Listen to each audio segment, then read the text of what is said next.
Всем привет, с вами Crazy Creeper, и это 9-я серия гайдов, который на Майнкрафт. В этом серии я буду показывать, как строить камин. Вот этот камин, у меня их два.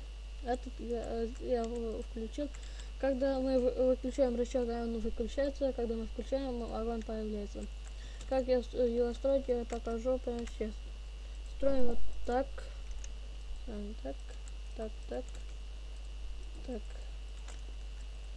Накапаем 3 блока назад. Ставим липкий поршень. Липкий поршень. Раздатчик. Здесь нажимаем на Shift и поставим редстоун факел. Нажимаем на Shift, поставим редстоун. Подводим блок редстоун. Ставим сюда рычаг. Как видите, все работает. Заряжаем его огненными шарами.